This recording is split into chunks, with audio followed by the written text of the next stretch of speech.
you for being here. I think we have a lot to celebrate. We have a lot to digest. We have some disappointments as well, but we continue to move forward to do as much as we can to get pro-choice women elected to office. Let me recognize Jaclyn Easton, who is a member of our caucus, and she doesn't have to be, so we really appreciate her being here. Hi, Jaclyn. Great to be here. I'm very, very proud of all of you. I've been a member of the caucus since Hector was a pup, since Karen and I were pups. And but I think the work is more important than it's ever been before. I think we are actually in the most dangerous time our country's ever been in, and although California is not Georgia, still in all, it's we have to be very vigilant, and we have to make sure that women's voices are heard. I'm thrilled with some of our results this year, especially here in California, but we've got more work to do. So thank you all for taking the time to do this. I'm proud to be associated with you. Thank you. We appreciate hearing that. Okay, now we'll go to the panel, and it's not a panel in the traditional sense. We're giving this opportunity for all of our endorsed candidates to speak. And the fairest way to do that is to start with the state offices and then move our way down, considering who's here and who isn't. So looking at the board, let me make sure I'm looking at the whole board. Let me go back. One ringy dingy. You have to be old to remember that. Annika is sitting there looking at me like, what's that about? I'll tell you later. It's Saturday Night Live. Lily Tomlin. Yeah. Mm-hmm. Okay, so the first person to speak tonight is going to be our new Assembly member, Stephanie Nguyen. Stephanie, to do this the way we want to do it, we have about 2 or 3 minutes for each candidate to speak. And I am desperately trying to remember what were the 3 things we wanted you to talk on.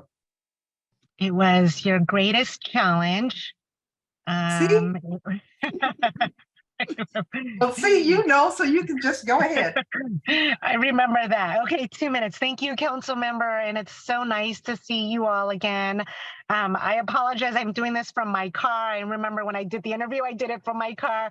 And I have to tell you, it hasn't stopped. I'm supposed to be at an event here at 7 o'clock, a summit in Napa. And so I'm driving and I'm like, I'm gonna have to pull over to do this because this is so important to me. That I not only thank you for helping me get to where I am, but I agree with Ms. Jaclyn Easton in that it's a great start, but we absolutely need to do more. You know, I'll tell you my greatest challenge, and I want to also congratulate everybody, all the women that ran, because it was tough, especially this year. Not only was it tough, but it was nasty and it was horrible and it ruined many of our lives. And so the challenge was just seeing all the negativity that was being thrown out there. The challenge was finding the money to be able to combat some of this, respond to some of that, right? And I'll tell you, being a woman, I saw how men had it so easily. They made the phone call and the money was there, where we had to explain ourselves and tell them, you know, what we had for breakfast, lunch, and dinner, and what we did, you know, 2 weeks ago and last month and last year before they would even consider us. And so seeing that, I thought that was only a local thing, but seeing it happen at the state level too made me sick to my stomach.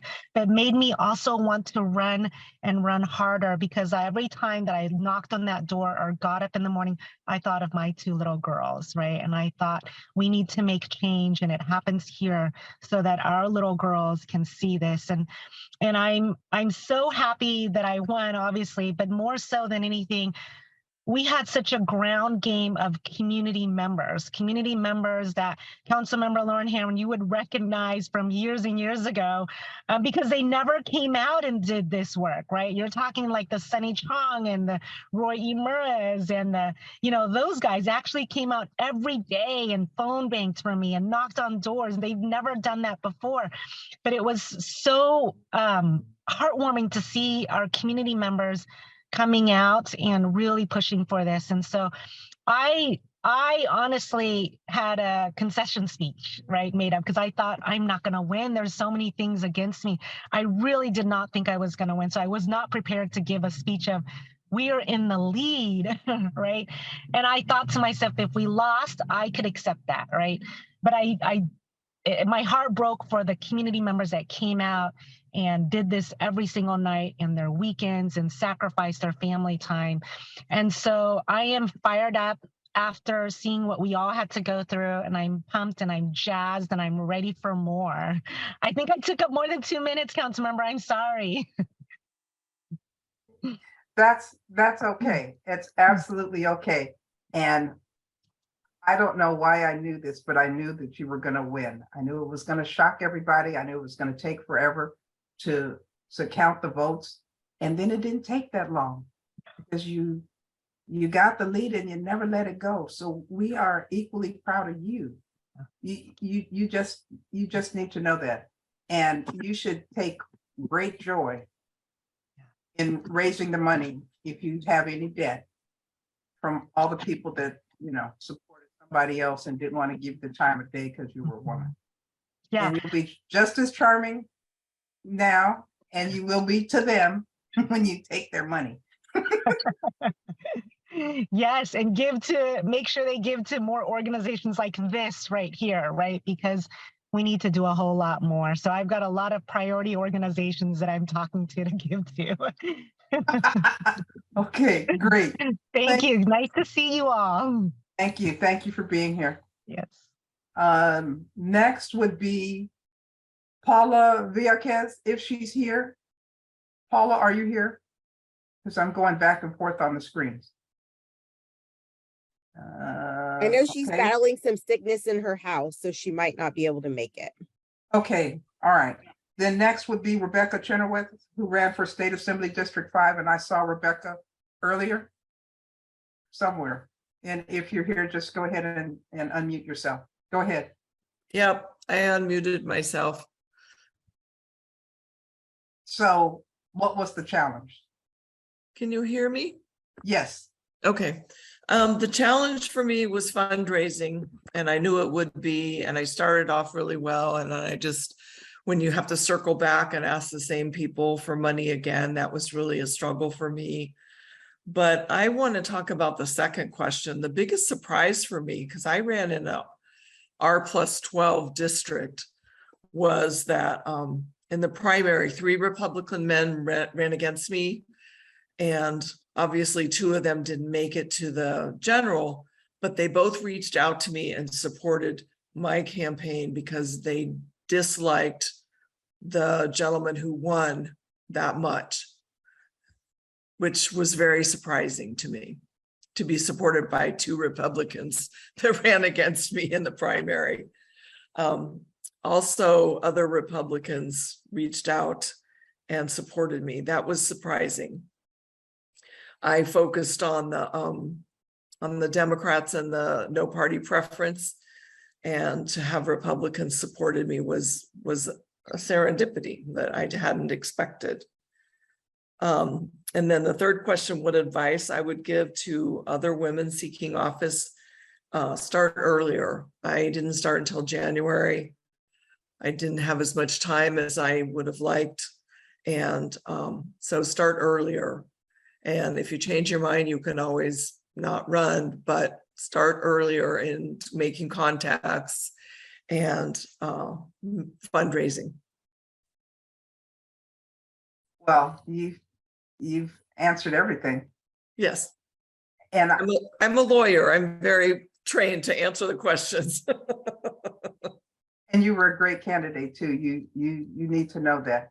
And we all cheered you on, and we are so grateful that you ran, because it's a big decision and it's not easy.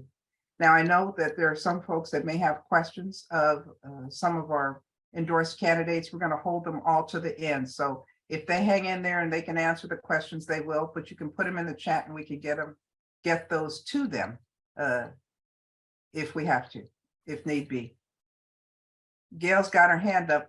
Gail, I can't take the question right now. No, I meant to do this one.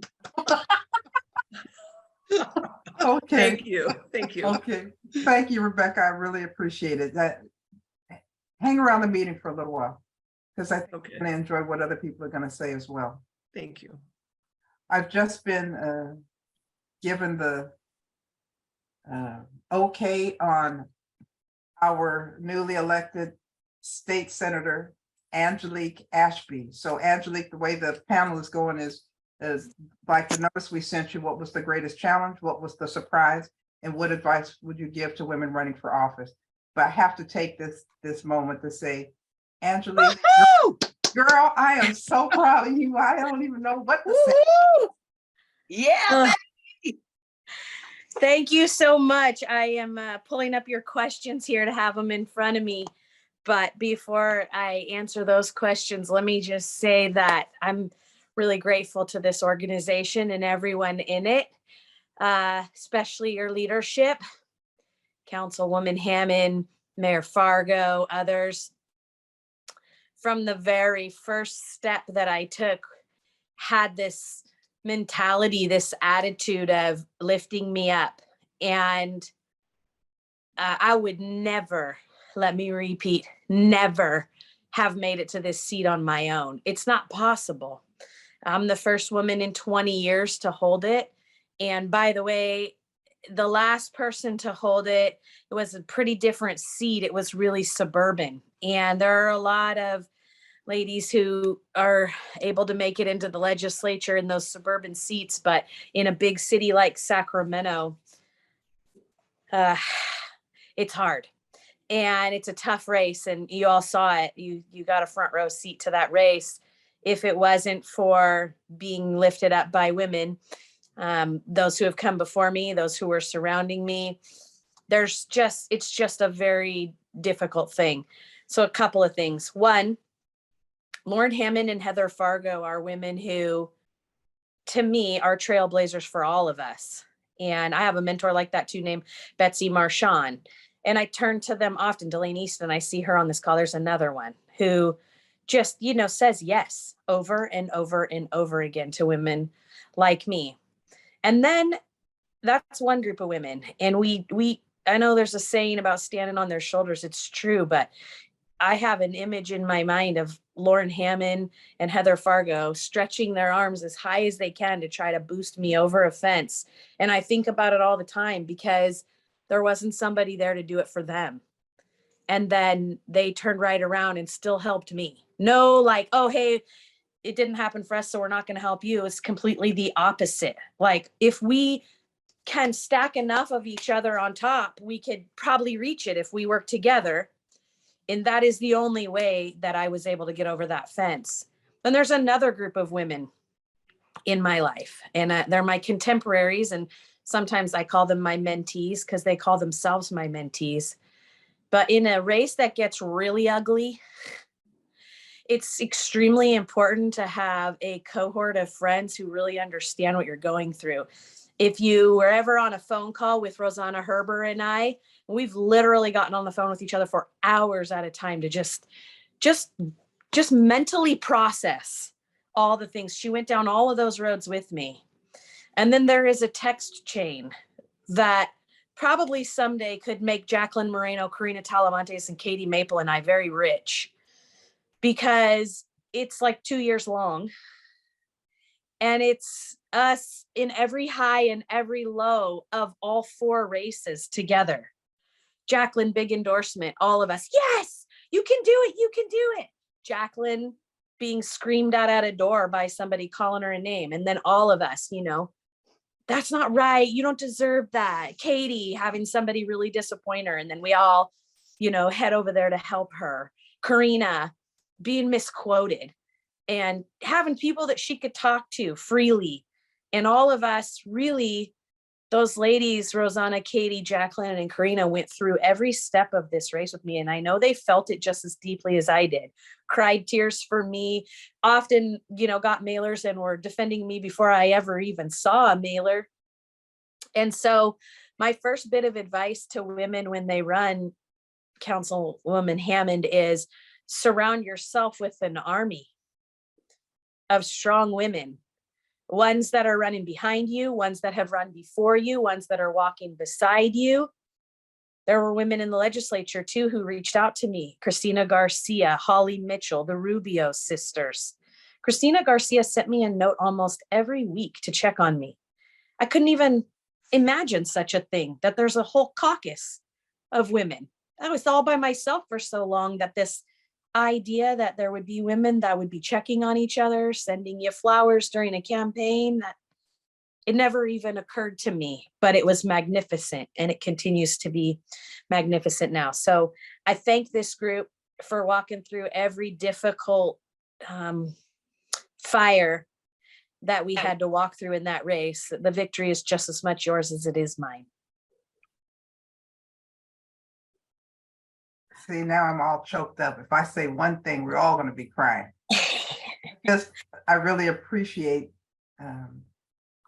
how humble you are.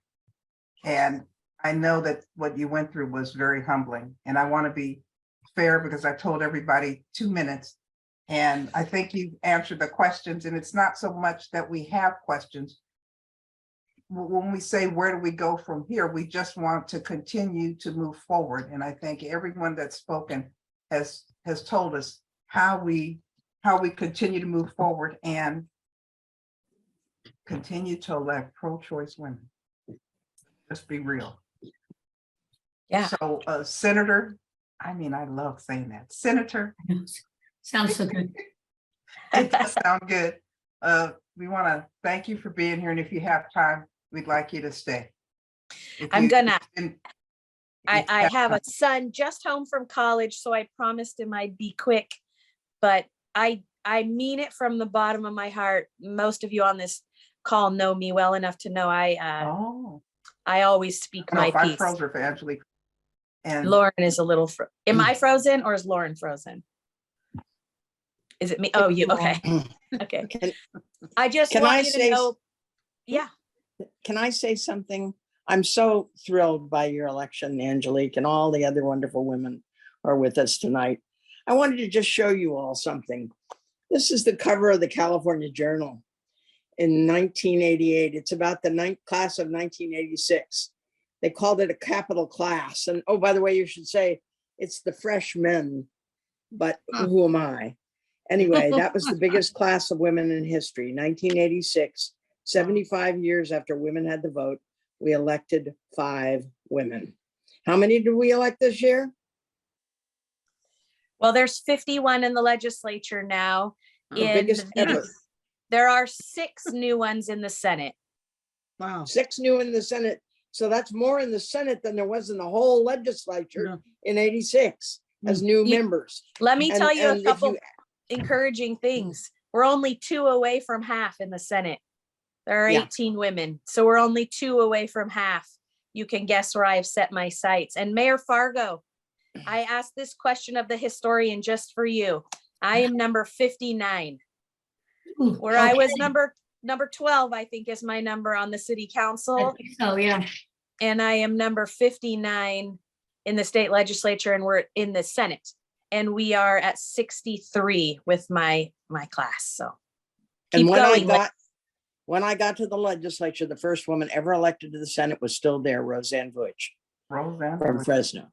So I just say we've come a long way. We still got a ways to go. I look forward to the day when we have more women than men, because after all, nobody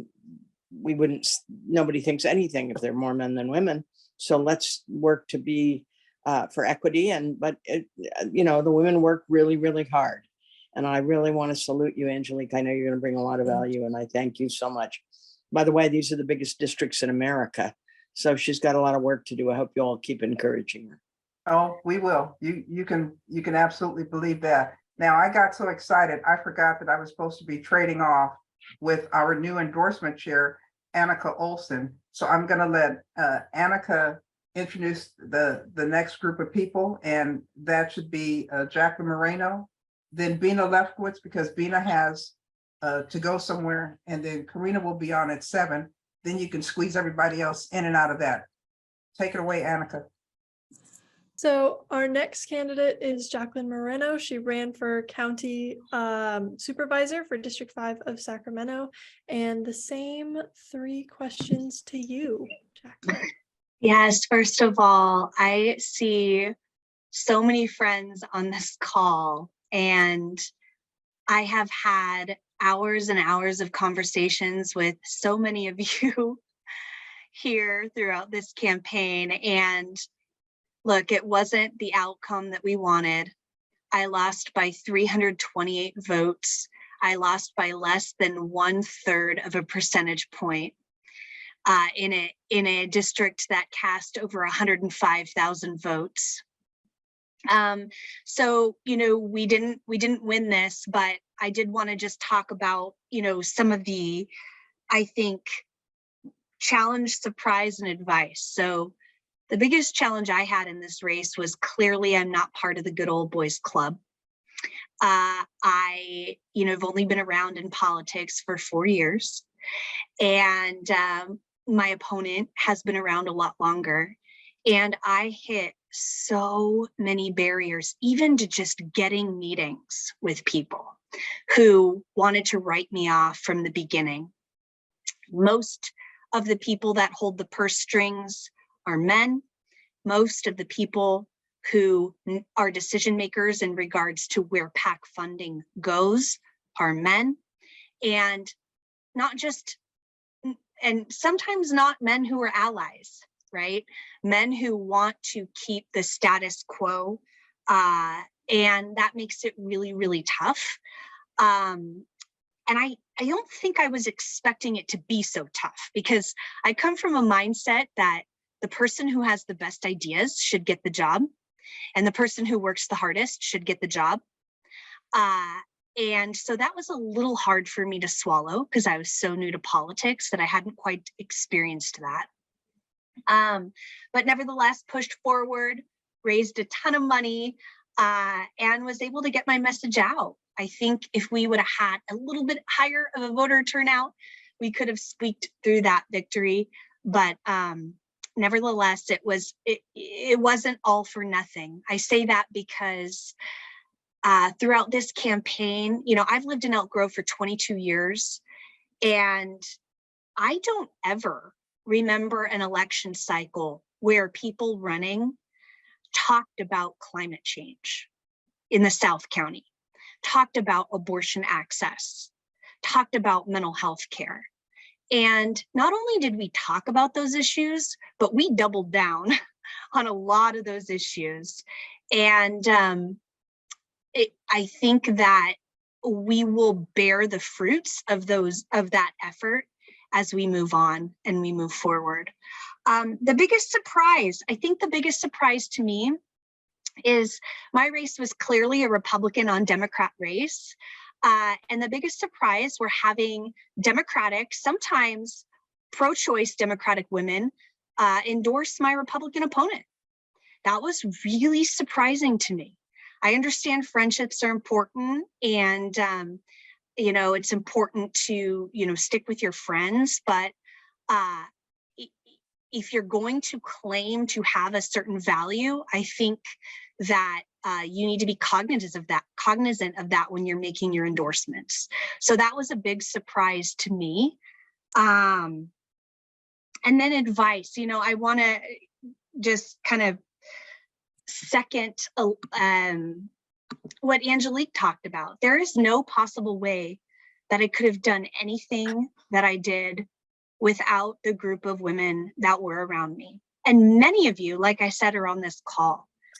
Maria, you were a part of my team every week, showed up. We talked about how to get those votes out in Rancho. Lauren, you and I had calls.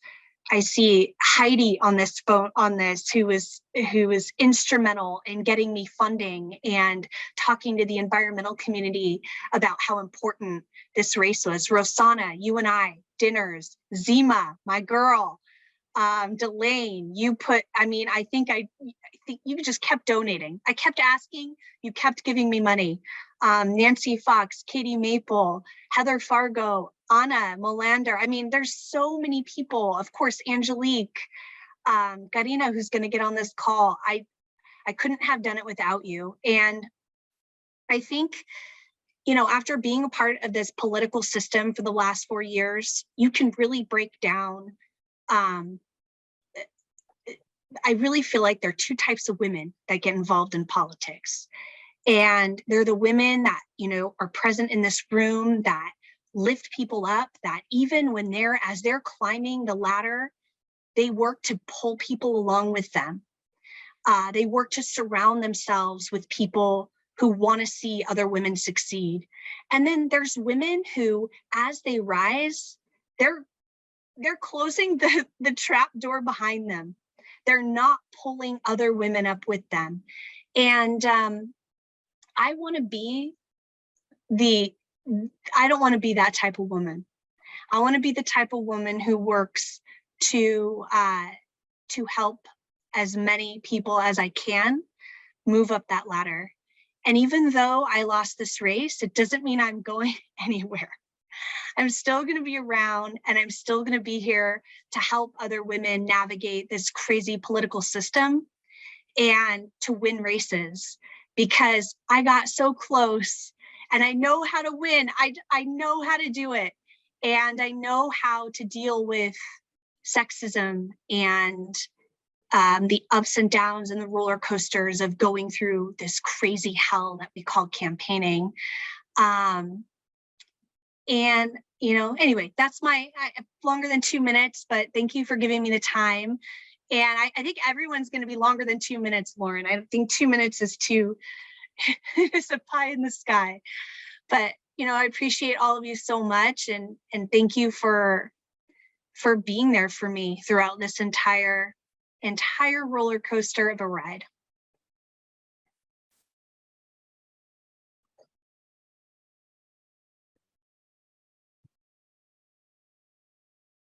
Annika, are you gonna introduce the next person? Yes, sorry, my apologies. And Jaclyn, we get it. We know that's why we wanted to do this thing. So we just ask people to be patient, and we're gonna kind of go in and out of the order of how we were gonna do speakers. Annika, I think you're gonna introduce Bina next. Yes. So next is Bina Lefkowitz, who ran for Sacramento County Board of Education, board member A1. So same 3 questions to you, Bina. Hi, everyone. Good to see you. So first on the challenges, for me, it was really a very personal challenge. And that is, I'm a pretty private person. I don't really like doing a lot of public speaking. I ran for a position because I love the policy side of life. Running for office is all about politics. And I really, there were moments when I wasn't sure I could actually do it. And I want to give shout out to Jaclyn Moreno, Rosanna Herber, Margaret Fortune, and then a few of you here, Karen and Delane, who were great cheerleaders, and the whole National Women Political Caucus. It was, as Angelique said, it was really good to have that support from other women. You know, and she said, running for office is not for the faint of heart. And that really struck me. And I appreciate that wisdom you shared. So definitely, I would say that was the biggest challenge for me on that. In terms of surprises, you know, you think I've been involved with politics because of my spouse for a long time, but I was surprised, quite frankly, at the Democratic Party politics, because I'm not an insider. I just do the work, and our local politics, that is. And I was surprised at how inside it was. And also it surprised me, and it made me sad, because I felt like it in a way damaged or harmed or put a strain on some relationships I've had for quite a while with some folks doing work together, doing political, you know, school board stuff together. And so that was kind of surprising and sad to me. In terms of lessons learned, a few things. One is, even though endorsements are nice, it's really about getting out and talking to the voters, which to me was the most fulfilling part of the running for office, but it's easy to get caught up in all this endorsement stuff. And so I'm proud that I knocked on 6,000 doors, and I want to thank Rosanna for doing some of that with me. The second lesson learned, I guess, is building relationships and doing that. You know, I've been in the community a long time, so I've had a long time to build relationships, and I really think it helps to earn people's trust and respect. So again, taking time to build relationships maybe before you decide to run. The third point for me was know your values, because you are going to be in situations when you're talking to groups of people who are going to push you on issues. And I think it's important to be honest and know your values and not just say what people want you to say. And then my last advice is hire a really good team of people who can do your mail, who can do really good mail. I had a really good person doing my mail, helping you raise money and helping you with a ground campaign. So those are my tips. So thank you.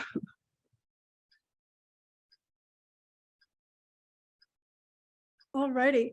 And then thank you very much, Bina.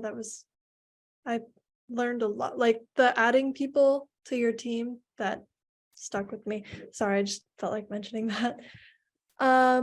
Next for City Council, we have Lisa Kaplan, who ran for City Council D1. And it is the same 3 questions to you, Lisa. Good evening, everyone. Thank you so much for having all of us on. It's really cool to see everyone. And for me, I will tell you, one of the things that really running for City Council helped ground me was my endorsement interview with NWPC. When Lauren looked at me and said, "We are your friends. You don't have to work so hard." Because I have been a school board member for 20 years. All I know is to work hard and fight, because Bina said it. I have been a school board member. I am a good school board member. I am a good Democrat, but the party politics make me feel like a bad Democrat and have made me feel like that for a long time. So I feel like I have to fight. So I feel like I had a leg up a little bit because I've been fighting them for a long time and realized, as Bina said, I will tell you, and it's a little bit like backwards. But you know, having done this for a long time, she's right. One, know who you are. Because if you don't, people will start realizing you change it. Have that grounding in who you are. Know your why. And absolutely get involved in the community and do things you love. So when you run for office, you're actually talking about why you love your community and you've been there and you've done it. I mean, so it comes from the heart. I think we have to change the way politics are.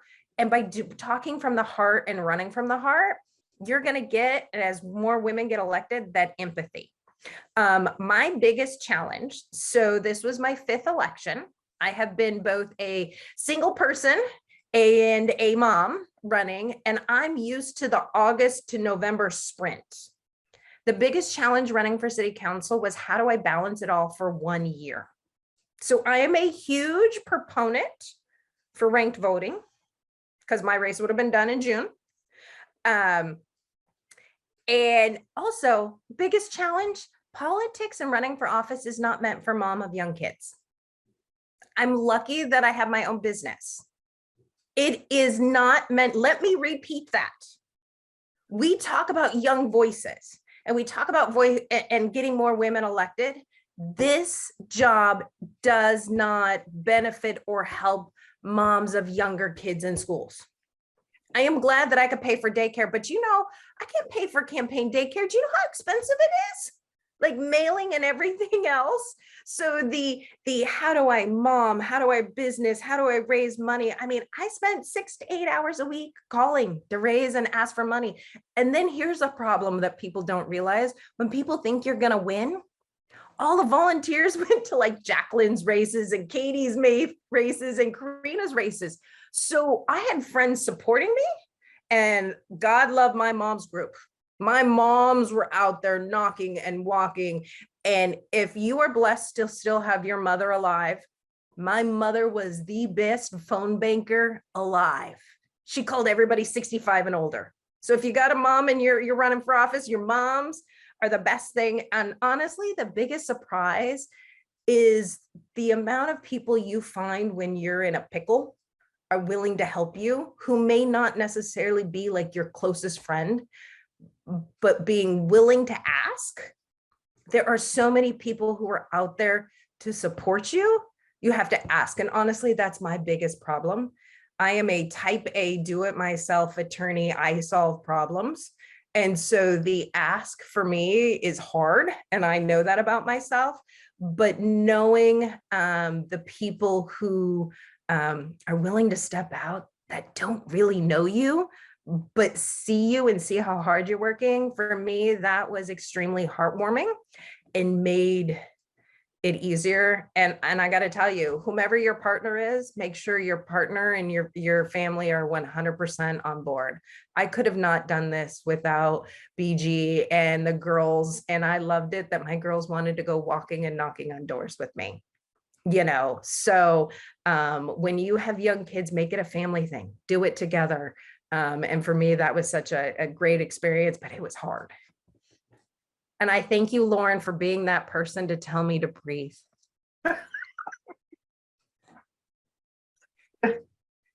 It's no problem. And we're very proud of you, and congratulations.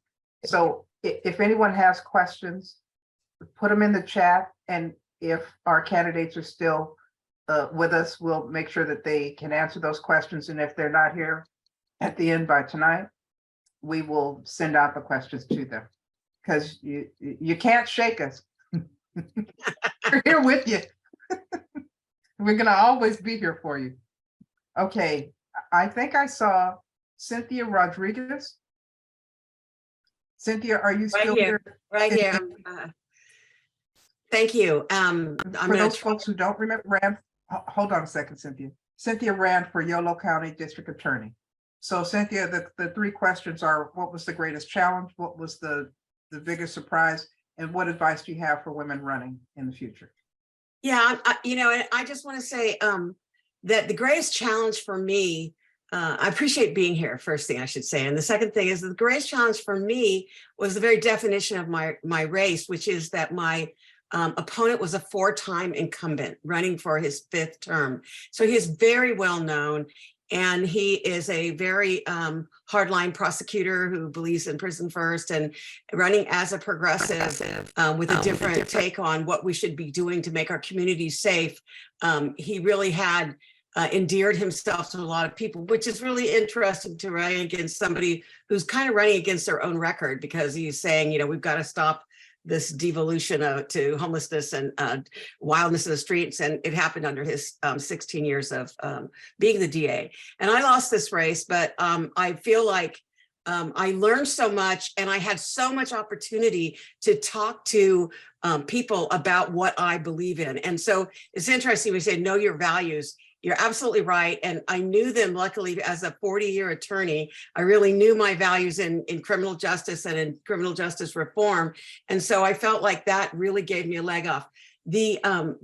The hardest thing, other than the fact that this guy was such a long-term incumbent, was the fact that I was very little known in Yolo County. I'm not a super social person or really well known. So I had to get my name out there. It's a countywide office. So there were a lot of different cities and locations, a lot of driving, a lot of folks that didn't want to be out in COVID, a lot of criticism from the Davis and Winters community for doing meet and greets during COVID, which was, most of the time I was running. So that was difficult, because I was trying to get my name out. I did events for over a year, 3 or 4 times a week. I mean, events as well as daily going places and doing things. And my advice to people would be that getting your name in every mouth is the most important thing, and it is the hardest thing for a new candidate.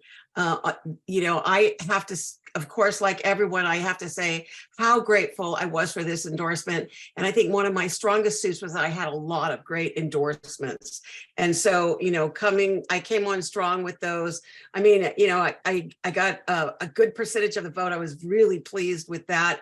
And most of all, I was pleased at being able, my office is a particular type of office where you can really teach people about what it is that a DA does, because most people are not really aware what a district attorney does, but most people are hungry to hear that and glad to hear that. And so, progressive DA is a thing now, and it hasn't always been a thing. So, if I had to say what I would do differently, I would find a way to spend more money earlier. I mean, we really saved money for the last couple of months, but I think it would have been more effective if we'd been able to contact more people sooner. And my advice to women is seeking office or not seeking office is that we have to do it. We have to get out there and do it. I mean, one of the big problems with this office is that there have been 4 other people who ran against this DA, and all 4 of them have left the county. Practicing attorneys have left the county afterwards, except for the last one who just retired. So it was hard to get somebody to run, really hard. And I'm proud that a woman stepped forward on myself, but I'll be proud of any woman who steps forward. And it's a very important thing to do. And as I've told folks, if someone else doesn't step up, I'll do it again, and I'll spread the story of criminal justice reform and look for support like your group, support like I received from folks who really understood. And one of the people who other people have mentioned, but was so important to me, was Delaney Stin, who not only gave me a lot of great advice, a lot of great ideas, both specific and generally, and who also called me afterwards when I was in the period where I was so disappointed that I wasn't going to be able to make the changes that I thought were so important. And Delaney called and reminded me that there will be women in the future. There will be Latina women. There will be people of color who I will have helped blaze the trail for. And women in particular we need to blaze that trail for each other, because we haven't always had opportunities, and we haven't always had one of the wonderful things about my race is I could actually tell you that a man stood on the street in Woodland with a sign saying, "A man must be district attorney." And so we're still fighting, not to forget that we're still fighting really old-fashioned ideas in specific races and in all races in general, but particularly the DA's been hard to get women elected. So I can't thank you enough for your support. It meant a lot. When people heard I had your support, they were very excited. So again, thank you. And any questions, I'm happy to talk about the race here in Yolo County. Thank you very much, Cynthia. We were very happy to endorse you when we were able to. It was Thank you. a big, it was great. big moment It for really us. helped me a lot. We were so happy to do it. All right, so skipping back across the pond again, we'll go back to the city of Sacramento over to Katie Maple, City Council District 5. And it is the same 3 questions to you as well, Katie. Well, thank you so much. Thank you for the opportunity to speak, and thank you for your support. And just really quickly, I want to do a birthday shout out to Mayor Heather Fargo. Good on you for literally being on a Zoom on your birthday. So, so let me start off with a challenge. Where do I begin? I would say one of the biggest challenges I had initially, so the way I think about my experience is in tranches, because I took the advice that someone shared earlier, which is to start early. So I did that. I knew that was one of the only ways that I was going to be successful, given being young, being a woman, kind of having relatively little experience in the political world. And so I started really early. 2 years, in fact, was the entirety of my campaign. And so I almost had like 2 lives. I actually had a different opponent in the first year of my campaign, and then another opponent in my second year. And so just kind of like dealing with those challenges, I would say the first big challenge that I faced was the being seen as legitimate. It's this really interesting chicken and egg thing where, you know, in order to be seen as legitimate, you need to raise money, but nobody wants to give you money unless you're legitimate. And so it's really trying to find people who believe in you, believe in your mission, are willing to stick out their necks and support you. And that was tough, but I was able to do it. I literally made a list of, 50 people and just made phone calls and started out with, hey, do you think I'm crazy?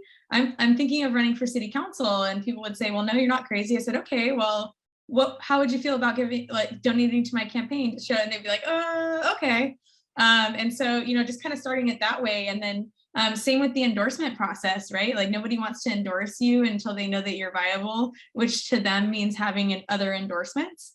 So it's that game to try to convince one organization or two organizations that you know what you're talking about. And so those were some of the big challenges. I would be remiss if I didn't bring up the fact that I had almost $200,000 spent against me by an independent expenditure outside groups, and that was really tough. That was emotionally difficult, and I know historically candidates tend not to talk about those things or put on a tough face, and I did do that to an extent, but I also felt it really important to be vulnerable and open about the experience that I was having, because I know there's a lot of other women and other people before me and after me that will hopefully look at that.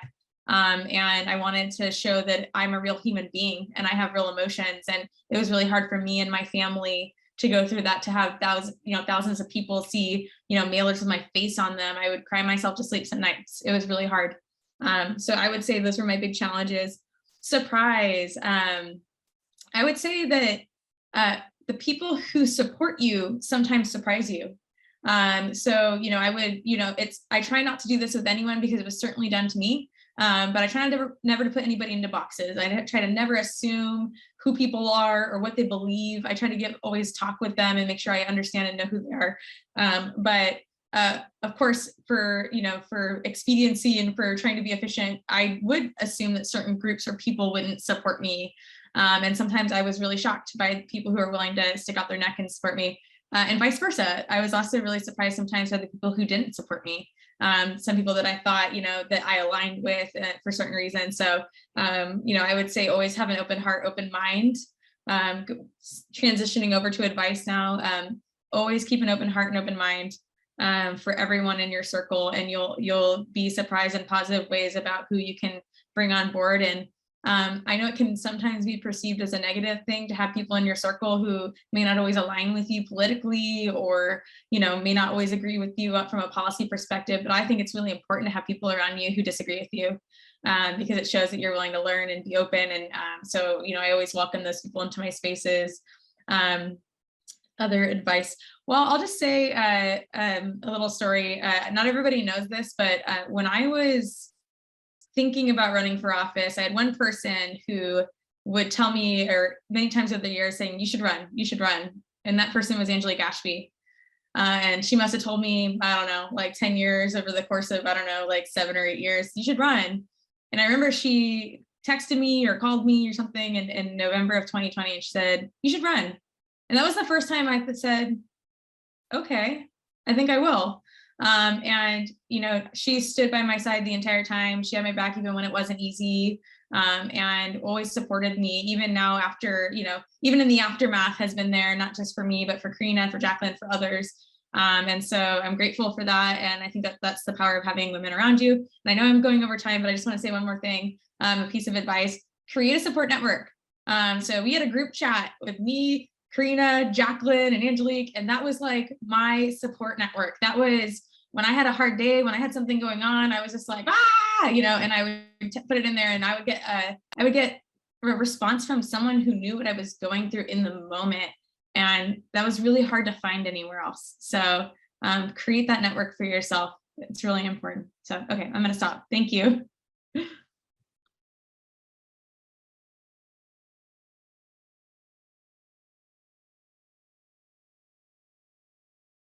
I guess we're back to me. Okay. I'm kind of glad because I get to introduce this candidate. This candidate ran for SMUD Ward 4, and I was very lucky to get to work on her campaign a little bit. So the next candidate is Rosanna Herber. Rosanna, same 3 questions to you. Take it away. All right. Well, thank you, Annika. Excuse me, went down the wrong pipe. Well, I just want to say that I'm not prepared because I didn't think I would come tonight, but just by listening to everyone, it's easy to follow the path. One thing I would say is if you're interested in running for office, start building your network now. That is one of the hardest things that women don't have to be able to go to folks and ask for money. So I would say that that is a real key thing. Second of all, the thing that surprised me the most was that there was somebody running against me who wanted to spend $70,000. I mean, I kind of thought that I had done a good job. So it was a surprise to me to see this challenger come out of left field, but it was related to some things happening at the SMUD board. But it really kind of surprised me because I thought if you're doing a good job that you don't get challengers. And I actually was at a holiday party last night and was complaining about this. And the gentleman said to me, "Oh God, Rosanna, it's a democracy. Anybody can run against you." So, you know, that is a good lesson to keep in mind, that even if you are a great board member, it doesn't mean that you're not going to get challenged. And last but not least, I want to thank all of the women who helped me. This was really, really hard for me because it's one thing to have a challenger. It's another to have somebody have so much money. And he was active and I knew it. And I had to ask people for more than I usually do. And I was just very gratified that, you know, the women's organization stepped up, my friends stepped up, and I raised the money that I needed to get my word out to win, because it really, when you're in these huge districts where 100,000 people vote, you know, you have to reach them. And so I want to thank everybody for all of your support, whether you walked precincts or wrote those doggone postcards or gave money. But thank you, you know, for being here for women, because we've got to get more young women up and going. And that's my 2 cents. Thank you. Thank you, Rosanna. You're always so nonchalant and humble. And you know that you've probably talked to most of the women that have run for office in the last 4, 5, 6, 7 years. So yeah, you really did have to win your reelection. That is for sure. And we are so glad that you did. So next, I don't see Karina yet. And so I think just sent her the link, so hopefully she'll be popping on any second. She just entered. Karina just entered. Yes, I just let her in. Okay. So Karina, I know that you are pressed for time. And so we want you to go next. Karina Telemontes was a candidate for Sacramento City Council, District 3. And we were on pins and needles, but once she was ahead, she stayed ahead. So Karina, the questions that we've asked all the candidates are, what was the biggest challenge? What was the biggest surprise? And what advice do you give to women who want to run or are considering it? Hi, everyone. Well, thank you for having me. The biggest challenge, money, asking for money. And I know that we've all discussed it. And I know it's been part of leadership for all the different groups, from Women Democrats to National Women's Political Caucus, FemDems. But asking for money continues to be one of the hardest things and one of the obstacles for women seeking to run for office. And then do you want to repeat question number 2? And then we'll just go down the road. Is that okay? Or what was the biggest surprise? the biggest surprise? Other than the crazy man. The biggest surprise was the fact that people associated me with other people, whether it was my partner, my boss, my friend, my mentor, Angelique, or the endorsements that I had made. There's a lot of people that they associated me with, and they just assumed that I would be like that other person, instead of just saying, hey, Karina is her own person.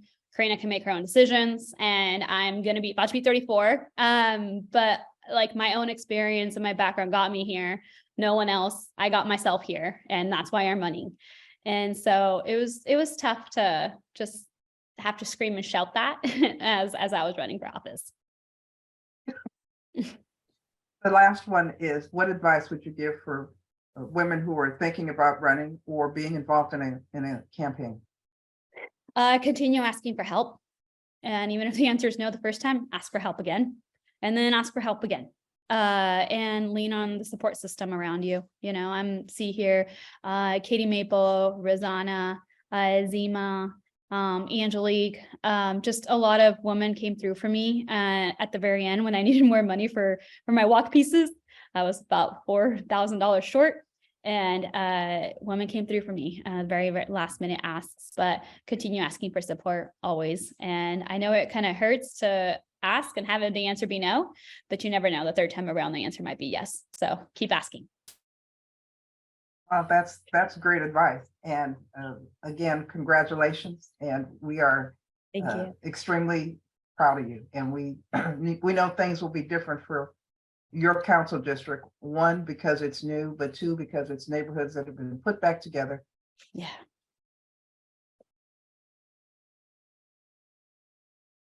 And you know, you'll be there, and they already know your work product. Did I freeze? Yeah, you froze for Karina 1 second. froze, so I know that meant I really froze. So I think Monica is going to introduce Zima next, and then we'll do Rebecca, and then Anna. And Anna, thank you for being here. Just real quick, Lauren, you rock, and I'm thankful for you and Heather and other trailblazers that have given me the opportunity to run. So you're the hero here too. Thank you. Absolutely. All right, so we're going to move on to the San Juan School Board of, let me start over. We're going to move on to the San Juan Board of Education, Area 3, Zima Creason, who ran. Same 3 questions to you, Zima. Sure. I'm going to change back to gallery view so I don't look at myself. Good evening, everyone. Super. I'll start with, I don't want to just stare and talk to myself. It's just awkward and weird and no one should do it. First, I just want to start with a huge thank you. You in WPC showed up in so many different ways for me, and I really appreciated you so much. You know, just the checking in and just everything you stand for and everything you do. I know Karen has shown up at events. I've introduced other women that are thinking about running, say, if you're going to hook up with anyone, hook up with this group first. So just want to start off with a thank you. So greatest challenge, I'm going to say everything in plural, and I'm going to try to keep everything short, but it's really hard to pinpoint one item in all these 3 questions. So the greatest challenges that I'll uplift tonight is the personal attacks. When I first ran, this was my re-election campaign that I won. I first ran in 2018, and it was competitive. It was 4 of us running for 2 seats, but it wasn't mean, and it wasn't nasty, and it wasn't personal, and you didn't have to worry about people lying on you. Competitive, but it was fair. You know, this time it was not that. So that really was really hard. You know, I love policy. I've worked in policy, state policy for 2 decades. I am a passionate person. I could have passionate discussions about policy, but you called me out my name and we got a problem. And there was a lot of that, or people just lying. So that was that was the biggest challenge for me, staying in my integrity. And really, I kept kids in the forefront of my mind, you know, showing them a good example. How do we treat each other? Don't when they go low, you go high, you know. I really embraced that. So that was a huge challenge. Biggest surprise, there's so many surprises. One is it still continues to surprise me how little attention school boards get. They are the foundation of our nation, the foundation. I mean, public education is the foundation to all who we say we want to be. And they just don't get the love that they deserve or the attention that they deserve on so many levels. It was also very surprising that folks that don't align with our values, that aren't necessarily pro-choice, are becoming much more involved. They are resourced, they're getting organized, they're having events, they're, forming slates. We had Proud Boys running in the SJUSD. It was nuts, so that was, school boards need more attention, and we're the most public. I mean, all of us are public facing, but the community has more access to us than other local governments. And so the interaction's just different. And it really is a place where the foundation of our democracy is built. So I hope that we can spend more attention on school boards in the future. It really surprised me that people could just lie and get away with it. I mean, it certainly happened to me, but what happened to my friend Jaclyn, I call her Jack. She's like my bestie, and I'm watching these things happen, and I'm just like, how is this even happening that people could just get away with just lying on my friend? And it's just like, it's no thing, they kind of get this little reprimand and they continue to do it. And I know Katie Maple got it a lot. It was really troubling to me and very surprising that people could just lie on people and get away with it. It also surprised me that people show up to run for, and I agree with what Rosanna said, and it's 100% true. Everyone, that's another foundation of our democracy. Anyone can run, and that's a beautiful thing. It does surprise me that people run with so many opinions that never showed up to a meeting, have never tried to advocate for anything, and are generally not involved at all, but somehow know everything that you're doing wrong and they could do it better. It also is very hard for me to see people run and their reason for running is out of their own mouth is they needed something to do. You hear that a lot in school boards. Oh, I needed something to fill my time. I have time. I just need something to do. Until recently, I was the only school board member that had a child attending a district school. So I took that really personally. It's like, my child is not your hobby. My child is not your pet project. This is a real job. This isn't something to fill your time. So what advice would I give women seeking for office? Number one, you are qualified. You can do it, period. Don't second guess it. If you think you have something to offer, spend the time, do your research, show up to a meeting, maybe meet with the current members, to get an idea of the job. But you are good enough. Never, ever doubt that you're not good enough. Do the research, make sure you're going for the right seat, but you are good enough. Never doubt that. I agree with what many people said, start early, real early. And there is some beauty. It was different. I did different approaches in 2018 versus what I did this round, but putting your name out there, open up your campaign committee, have your first fundraiser, have a website, make sure your presence is known and people know that you're going to run, because it can scare people away. And people will know in the back of their head, oh, I think this other person's out there and is thinking about running. So don't wait too long, even if you can't, work on it every day yet, do that foundational work so people know that you exist. Endorsements are so tricky on both ways, who you endorse and who endorses you. I would say, there's people that I did not endorse that I think expected my endorsement. Number one, don't expect anything from anybody. That's just not how any of this works. And really listen to them, understand where they're coming from and why. And don't burn bridges, because you still may be working with that person later. We can all be adults and just be respectful of, where our values lie, and continue to do this good work and still remain in our integrity. That's really important. And that goes both ways. Don't get your feelings too hurt if someone doesn't endorse you. People have their reasons, and that's okay. And no one knows anyone anything. But again, remain in your integrity, keep it cool, because you'll probably be working together at some point. And I'll leave it at that. I know that was a lot, but again, we need more women that have our values. And I will say too, we say it in the Black community, not all skin folk is kinfolk, right? Not all women share our values. You know what I'm saying, Ms. Hammond? I know you know. I don't know how to do it the women's way, right? Not everyone holds our values. So that's something to think about too, make sure, my friend Jack mentioned it before. There were women that say that they held our values, that endorsed a man that does not hold our values. It just doesn't track. And we need to be mindful as we continue to do our work and as we're supporting each other to make sure that, there's that through line in this work. So thank you. I'll stop there. Thank you for the opportunity and all your help and love. Very well said, Zima. Thank you so much. And for time, we're going to move on to Rebecca Sandoval, who ran for Twin Rivers Board of Education, board member A6. Same 3 questions to you, Rebecca. Yes, I've been on the Twin Rivers School Board for 10 years. And I've been working in my community since 1965. Just turned 70, woohoo. And I can say that the biggest challenge this time around was that I was first approached by a member of labor who told me that I needed to be careful because the boys in this town were not going to support me because they had selected a candidate that they're going to groom to move through the political system. I have been an elected delegate on the Central Committee. I have been elected in my community for 10 years. I worked in West Sacramento for 7 years on a gang injunction. My community has asked me to run because of issues that they were having. I have stayed involved in my community.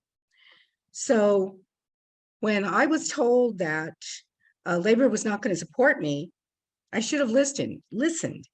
I wasted a lot of time filling out endorsement forms and going for interviews for endorsement with those in labor. It was very, very concerning that they didn't ask about children. They didn't ask about education. They didn't ask about they didn't even care that we are now fiscally solvent. When 10 years ago, we were looked at being taken over by the school board. I was disheartened.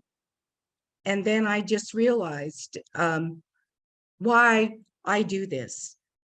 As a 5-time cancer survivor, I could have just stopped a long time ago, but I do this from a place of love and concern for my community, and my community knows that.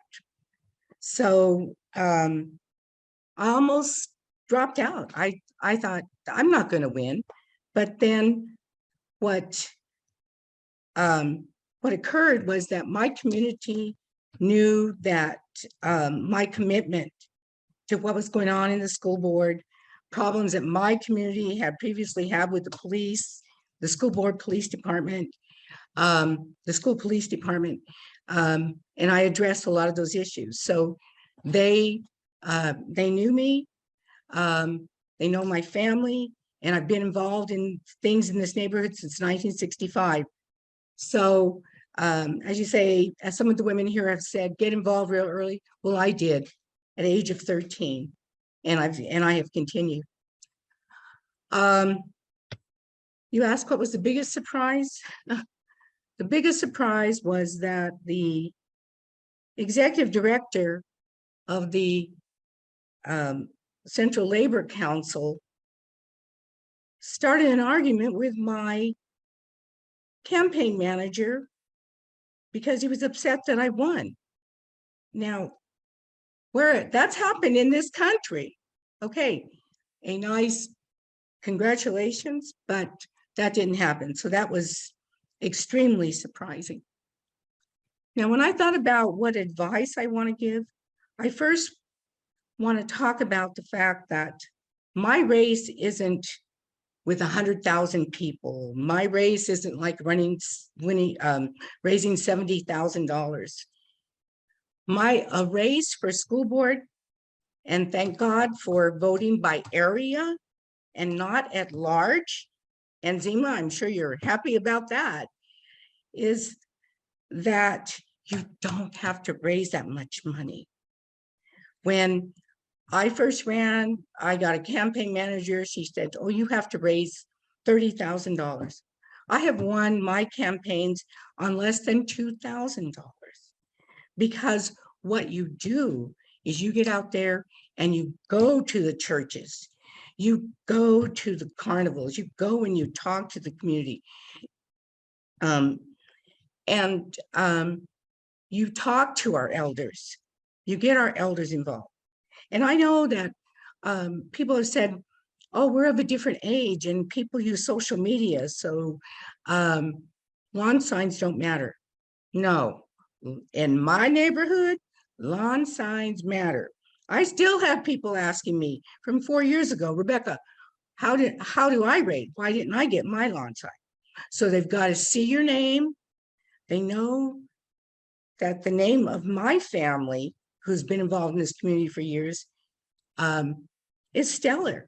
And so where in other races, people have to raise a lot of money. They've got to do mailers. They've got to raise money for a lot of precinct walking and all of that. But what I was able to depend on is the name recognition, the fact that this board 10 years ago was getting ready to be taken over by the state, that we're at a point where the relationship now is a good one between my community and our police department. In fact, it's excellent now. And so I think people that are in school boards need to take advantage of the fact that we now vote by area. So if you know your community and they know who you are, and then you know you're a person of your word and that you've got their back, that's what you need. I spent way too much time worried about what labor was thinking, going after those endorsements. I would have been better probably spending some more time with my grandchildren than staying up late at night answering these questions, and then to be totally disappointed that those that interviewed me did not ask questions about children, which is what our school boards are about. So there you go. Thank you, Rebecca. I appreciate your comments and the reasons for them. Let me ask, we have one other person, and that is Anna Molander Herman. But Anna, if you could just wait a second, I also wanted to acknowledge our other elected officials who are part of NWPC Sacramento.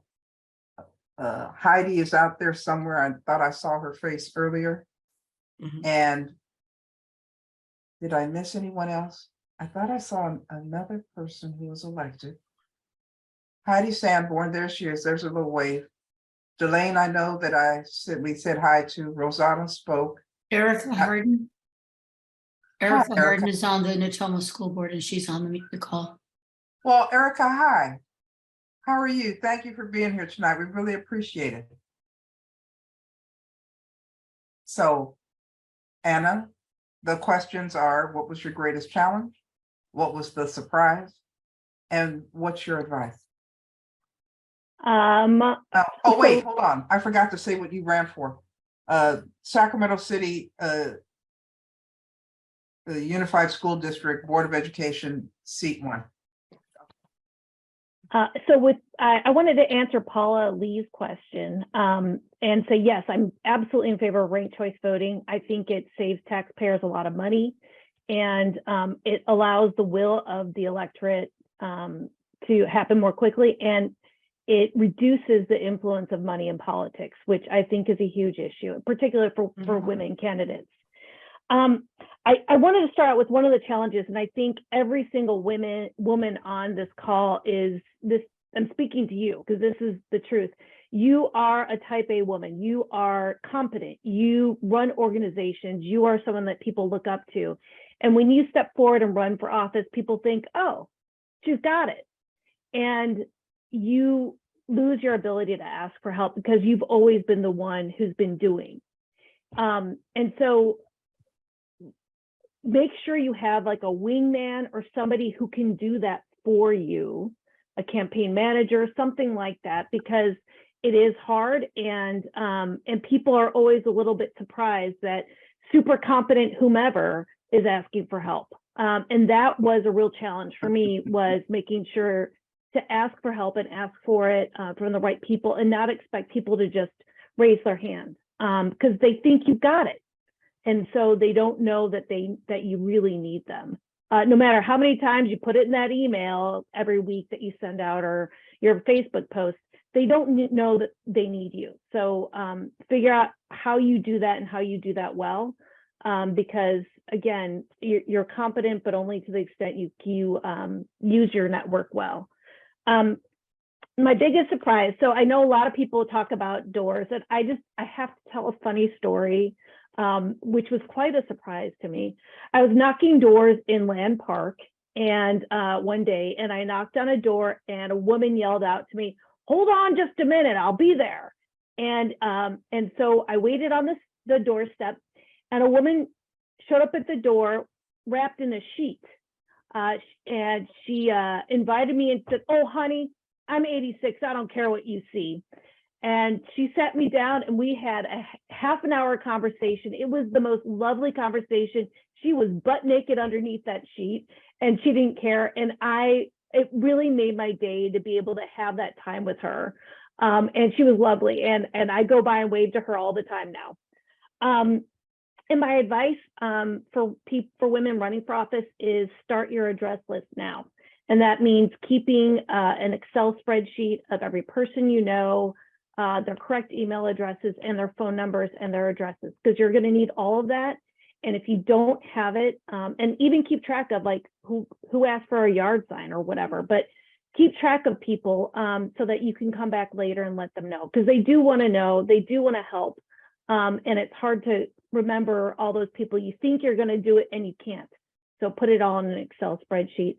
And thank you so much for all of your help. It was such a joy to be able to put you hugely on my flyers.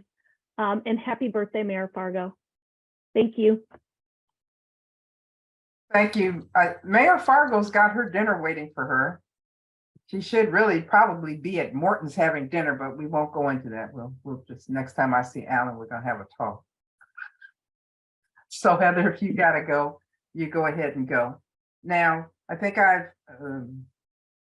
acknowledged all of our elected officials. And I know that this isn't our usual protocol, but we had more than one member and they ran against another member.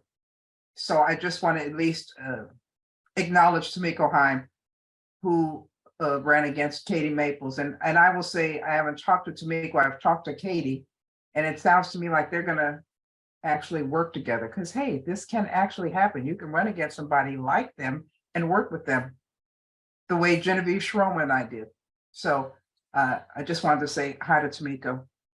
Now, we have some questions in the chat. One of them was about ranked choice voting. God, I hope I said that right. There might be some other.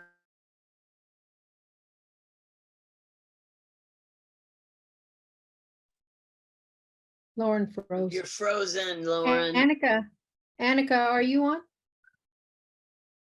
My apologies. We have someone over fixing our bathroom, so I need just a moment. I'll just let me just step in then and say, Was I? she's back. Oh man, when did I freeze? When you were probably a few minutes saying ago, probably something prolific. I was probably, something we all missed. But there was another question that was asked before the ranked choice voting was a question to any candidate. What is the best way to deal with negative campaigning, especially if the message is untrue, which seemed to something folks shared. Yeah, if anybody wants to respond to that, just go ahead and unmute. What do you? Seems to me we should ask Angelique to introduce some kind of legislation that talks about truth in advertising in campaigns. Yeah, I can talk a little bit about the that. IEs are just out of control, and they're almost all controlled by men. So here's briefly, while I in no way, shape, or form got the negative mail that Karina and Katie and Angelique got, what I did get was a lot of voters and other people coming to me and saying, so this is being said. This is what was put out here. This is what they're talking about. And I can tell you, I promised myself, having been around a long time, and everybody's tired, and I've been a school board for 20 years, is that I promised kindness and that I was going to speak truth, and I wasn't going to go there. And I really think that that helped me, that when voters would tell me, so your opponent came and said, da, da, da, da, da, da, da, I would say, well, let me tell you about me. And I really think that helped in my community, that they didn't want me to go there. And so I didn't, no matter how hard it was. But that goes back to what every other elected woman has said. I went and complained to all my women friends, guess what's being said? And this is how I have to deal with it. Or I went and hit my punching bag because I boxed for 10 years. So I went and hit that in the garage. And it made me feel better. But I think you have to flip it and talk about you. And talk about it differently. But I know Karina and Katie definitely had a harder time with that than I did. Karina, and then I think Jackie was speaking too. So Karina, go ahead, and then Jackie, and then I don't see any other hands up. I think that this campaign in particular, or this campaign cycle, has been the nastiest I've ever seen in my life. From Angelique, Ashby to Jaclyn, me, and Katie Maple, the lies and the negativity were just unacceptable and disgusting. It feels awful to wake up in the morning to hear that I'm a career politician and seeing my face distorted and just getting text messages. And it was just so nasty. And I think that we need to use our personal connections to people to say, hey, you need to stop that kind of behavior. So for example, there's a few people that did negative things against me that maybe somebody else in this group might have a relationship with. Use those connections to leverage positive messaging and call it out even when it's your friend. I think that's going to be one of the most important things to support one another. You got to call out your friends when they're doing wrong by the people that you love or care about. And agree, Heather, on legislation. Happy birthday. Jackie? Yeah, I just want to, second what Karina said, the nastiest election with the most sexism. I think CBS did a report that Karina was on a TV talking about the increase in violence against women this cycle, and how women candidates and how it is just out of control. And coincidentally, the people that had the most negative campaigning and the most lies told about them were all women in our community. There is a backlash happening right now, right here in our progressive state of California, around women, getting more power. But I do have to say, if it is an outright lie, don't be afraid to use the legal system. I mean, I wrote a cease and desist, and just a minute, I was trying to listen to that. But sorry, I just thought someone was talking. I wrote a cease and desist, and that actually worked to take away one of the outright lies where they just said I committed tax fraud. In fact, I was so distraught by that ad that came out that said I committed tax fraud that I called my husband and I said, did we ever commit tax fraud? And was there something that I don't remember? Because it just seems so impossible that these lies can be told with a straight face and hundreds of thousands of dollars backing behind them, that you think you're crazy, right? It's like you think you're being, you're being gaslit. You're like, wait, did I do that? And I'm just forgetting. I don't understand. But yeah, and just like Karina said, there's really two types of negative campaigning. There's the negative campaigning where they tell the truth about you, where they say that they don't agree with some kind of policy that you said you supported, or, you made a decision on the dais if you've already been elected and they're calling you out for that quote unquote bad decision that you made. That's actually, in my opinion, fine. And that's healthy in political discourse. I think you should be able to keep elected officials accountable by calling them out in the campaign process for decisions they made or didn't make for your community. But the part that's the hardest are the outright lies, the name calling, baby killer, emails, text messages about how people want to kill me. you know, I better watch my back, how that they're glad that I was raped, that they hope it happens again.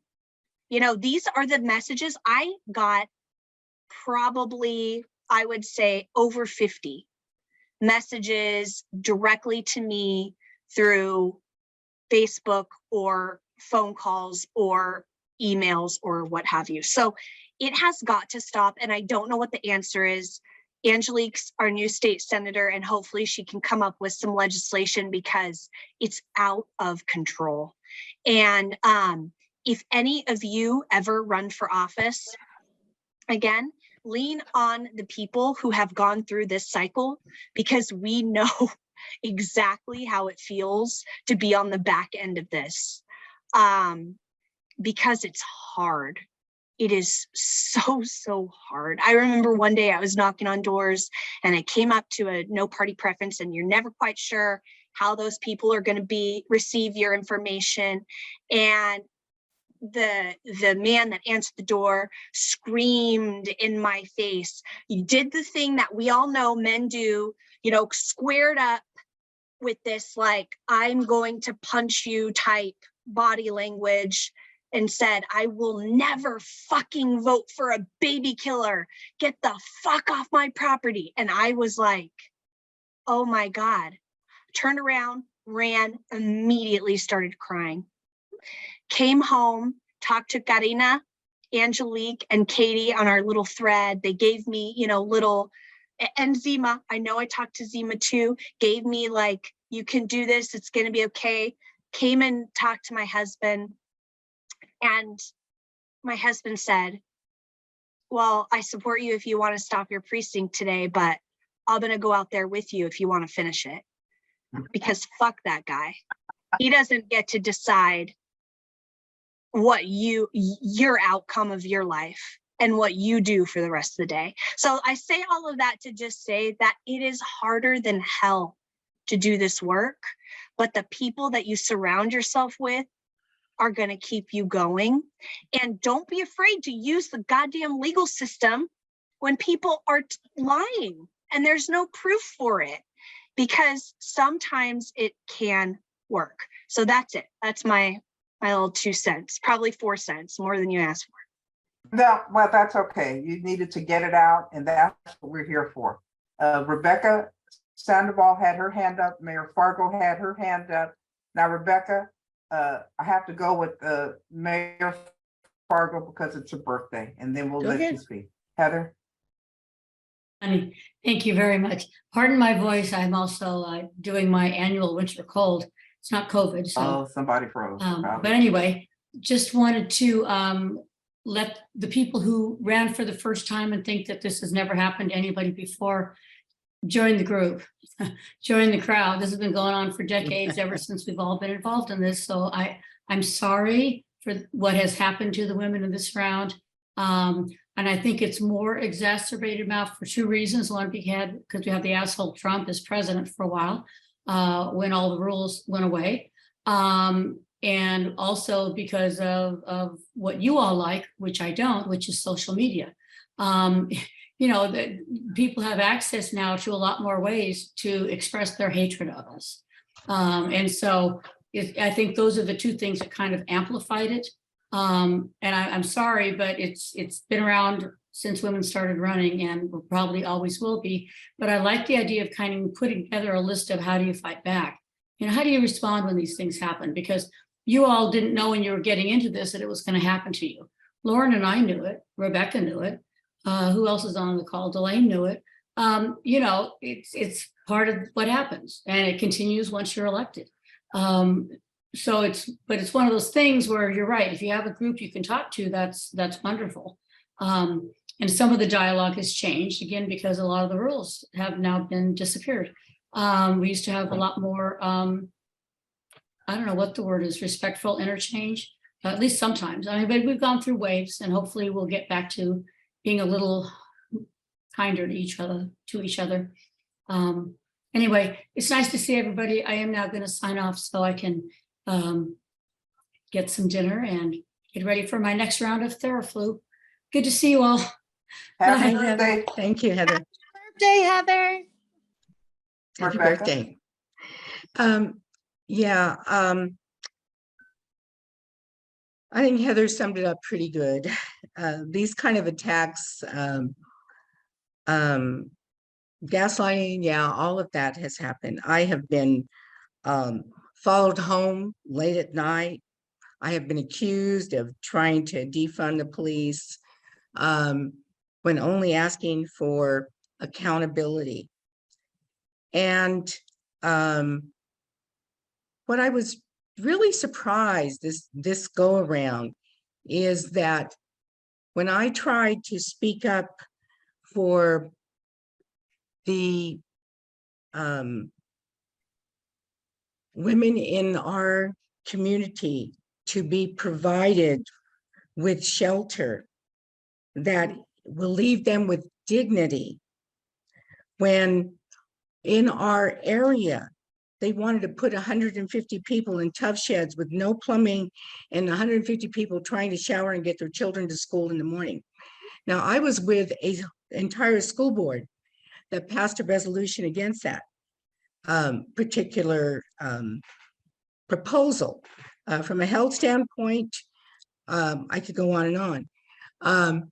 But it was very interesting that there seemed to be a collective decision that that would be what labor and other groups would attack me on. But people know that I have spoken for the underdog time and time again, and what I have done for the community. So you've just got to say, well, you can say what you want, but I know what I'm about and I'm doing the right thing, and have your faith. In my last campaign, my mother was dying, and I remember the man I ran against actually started crying in an interview with Building and Trades, got their endorsement. The particular candidate I just ran against seemed to have got the information incorrect and really didn't know the people he was talking to, but got the endorsement. There are women on this call who didn't support me, who have told me at some point I should find somebody else to run against me.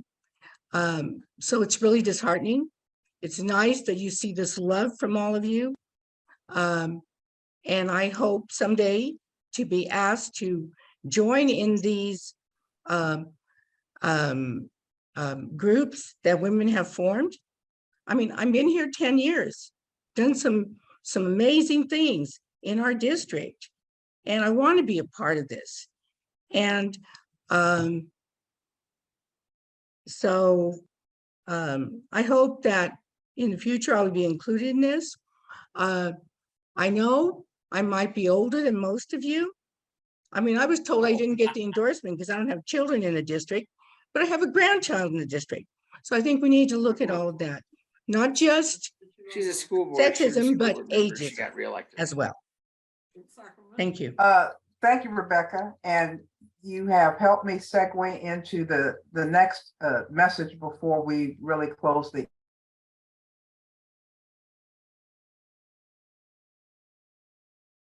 Thank evening you, out, Rebecca. I think which Lauren froze was again. great. So Rebecca, join us. Am I back yet? Am I Lauren, back yet? can't hear you. Lauren, you're back for me. Okay. Hey. All right. Rebecca, you can join us right now. I think our button is working on the website. We'd love to have you. As a matter of fact, if there's anyone on the call who isn't an active member, a current member, please, we ask you to join us because we can't do this alone. And we'd love to have you. Now, this was a great meeting. And I know that some of the comments that were made probably chafed with some other people on the call. All I can say is I really appreciate how much we respect each other that we're not doing that back and forth thing. I mean, truly, this could go one way or the other, but we all know how important NWPC is, how important our caucus is, and that we make a difference. And the only way we can keep moving forward is by raising more money to help candidates who believe in a woman's right to choose, by recruiting and training. And I mean, Rosanna. Well, I hope it was It's the good what unofficial she's saying. recruitment chair. It's just part of her DNA to just go out and ask women to run for office. We're gonna look at having some sort of a event with the state board. Our board will have to discuss this. Our board will be having a retreat in early 2023. Once I get an ad hoc committee together to figure out how we do this and when and where. And if there is something else in my message tonight that I haven't said, Gail, because I didn't write it down like I was supposed to, could you help me out? Because I know that Karen has already sent, see, this is what I'm talking about NWPC. They always send me the little notes. Karen sent me a little note because, you know, she's the past president. Get folks to join. Yes, start donating money to the PAC, really, because you'll get it back if you're a candidate. The money will come back to you. And then how we can support candidates and women generally, because we don't want to disappear in the non-election years. When something happens and you're elected and it's some BS, I'm gonna try to keep this clean, we're the ones you can help, you can also call for us to be there for you, right? This is what we want to do. We don't want to just recruit and train. We want to be there for you the way we helped Katie Valenzuela just before she was elected. This is what we do. Gail? Well, you invited me to participate in this part, so of course I'm going to take the opportunity. What I'm hearing is that many of the candidates benefited from having a group of mentors available to them. And one of the things that Lauren's letter said when she invited all of you to come tonight was that you are our greatest asset. Our job is to recruit and to train and elect women, and you guys are figuring it out on your own. But if we could figure out a way to form some kind of mentor program, I can't imagine that you wouldn't be willing to participate in that, because you've already been through it. Why not help others figure out the best ways to go about things, or to be on that string that is available when somebody gets attacked, like Jaclyn having someone screaming at her. I don't know how we go about finding that, figuring it out, but if any of you have some idea of how to do that. I've never run for office. I don't have I never had any balls, but you know what I mean. We need you to help us help other women who want to run. And if you're not a member, please become one.